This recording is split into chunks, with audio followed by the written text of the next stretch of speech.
Sabe o Julian Lemos? Ele resolveu abrir a caixa preta do bolsonarismo e foi direto na ferida. Irmão, deixa eu lhe falar.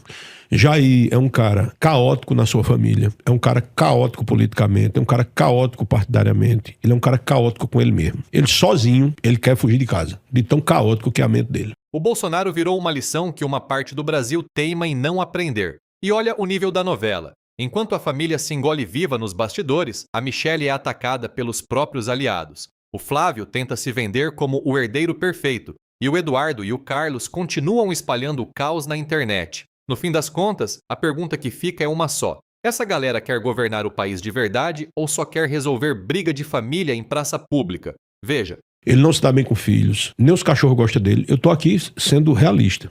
Michelle agora de cascou, mostrando como é a fase. Não há nada ali harmonioso. Não existe nada harmonioso ali. E o que eu trago aqui é para que você tenha a lucidez dos fatos como são. E você diga assim, eu gosto de Jair porque ele é... Mas você não conseguir ver nada. Você que gosta de Jair, ele era para ser presidente ainda. Eu podia ser deputado, talvez hoje eu fosse o senador da República, né? Devido à aproximação, né? Ter sido muito forte no governo dele. Mas os filhos destruíram tudo, cara. O Flávio que vocês estão escolhendo para ser presidente, que vocês acham que Jair escolheu, Não foi escolhido? O que é que acontece? Ele não vai aguentar ser candidato a presidente. Michelle não o apoia porque Michelle sabe de muita coisa que eu sei também. Vão dilacerar Flávio, moralmente. E ela seria mais viável. Por que ela não é? Porque sim, são machistas. Os filhos sabem que com ela não haveria esquema. Ela não ia deixar. E Jair prefere que Lula seja reeleito do que ser marido de uma presidente da República, caso ela venha a ser. O pirão é muito grosso. O angu tem muito caroço. Mas, infelizmente, cara, hoje eu amanheci pensando nisso. Eu digo, bicho, faz uns 3 dias que eu não gravo vídeo. Às vezes me dá uma... Não é desânimo. Cara, como é que eu posso, de alguma forma, ativar a razão das pessoas? Porque se você parar pra prestar atenção no que eu falo, é mais uma prestação de serviço. De dizer, bicho, não é isso, parem. Porque quando você fala, ele fala, aí Lula, peraí, meu irmão. Lula, bota o defeito se quiser. Bota o defeito se quiser, bicho. Mas Lula tava agora anunciando essa semana, acho que tá no perfil dele, Lula anunciando que baixou o imposto de trator, cortador faz corte de, não sei qual é o nome, arado de terra. Só coisa para o agricultor, coisas importantes, baixando imposto. E já era o quê? Veleiro, pô, jet ski. O cara não tinha a menor noção. Ele não tinha a menor noção do que era prioridade no Brasil. Ele não tem noção. Era um cara... Ele não fazia a menor ideia do que era a instituição presidência da República. E o brasileiro, o cara ainda tá ali. O cara... Olha só. Veja que incoerência. Pensa comigo aqui. Pensa. Tenta entrar nisso que eu vou te mostrar. Existe um bolsonarismo raivoso, alguns nomes que estão lá nos Estados Unidos, que são vassalos dos americanos, que trabalham dos americanos, que detonaram Michelle, porque Michelle chamou Alexandre de futuro irmão e que faria votos que ele se convertesse. Foi gentil com ele. Estavam detonando ela. E Jair, homem, que chamou ele para ser vice. Eles não conseguem enxergar que ela pode ter uma postura de não esfaquear, digo esfaquear não, mas ser grosseira com um cara ela pode chegar, por exemplo, ela pode chegar e dizer, meu amigo, deixa meu marido em casa. E essa relação, ele simplesmente ignora qualquer coisa. Jair tá preso. Quem prendeu Jair não foi Alexandre de Moraes não, pô, foi os filhos. Eita. Quem prendeu Jair foi os filhos, pô. Jair não é presidente porque não teve voto, não. Ele é presidente porque ele foi blindar Flávio, que é um corrupto. Eu já falei isso aqui 1000 vezes. Corrupto. A última dele agora foi um negócio que eu já falei em podcast. Que ele foi lá e deu um all-in, né? Um golpe lá numa propriedade de Richarlison, um jogador da seleção brasileira. Ele foi lá e, junto com a tramóia lá, com o advogado dele lá, pegou uma ilha lá em Angra. Ele já tinha uma mansão que custava 12, comprou por 6, que faz parte de um...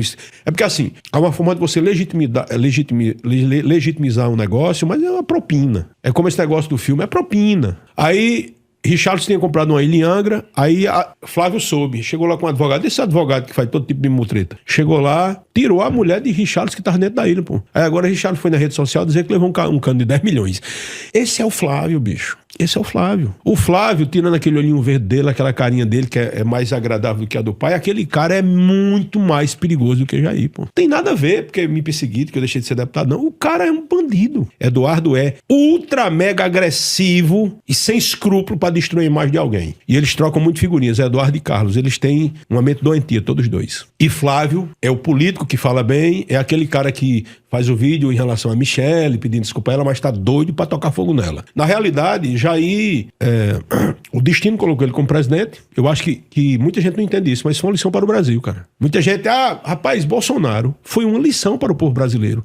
E o povo brasileiro não aprendeu ainda. Entendeu? Eu aprendi. O povo brasileiro, em boa parte do povo brasileiro, não aprendeu. As pessoas têm que entender que uma cadeira de presidente é extremamente séria. Você pode ter questionamentos em relação a Lula. Cara, você pode falar o que você quiser. Eu acho que o processo democrático, em um Brasil como esse, até Deus é criticado. Jesus é criticado, mas o seu homem público preferido, ninguém dá o direito de criticar. Lula pode ser criticado indo e voltando. Se você disser a mim que você é bolsonarista, eu não tenho problema nenhum. Mas, me deixa dizer que voto em Lula e sem você me odiar. Você pode dizer que voto em Caiado, mas você tem que odiar o cara. Ontem eu cheguei na academia, um amigo chegou e disse, a gente falando sobre outros assuntos, né, de legislação, ele fez, tá aí o Brasil que tu gosta? Eu digo, Brasil de quê? Ele disse, de Lula. Eu disse, irmão, essa ação aqui, que tem a ver com o que tu tá falando, é de Vargas. Ele disse, é outro comunista. Vargas não foi comunista não, pô.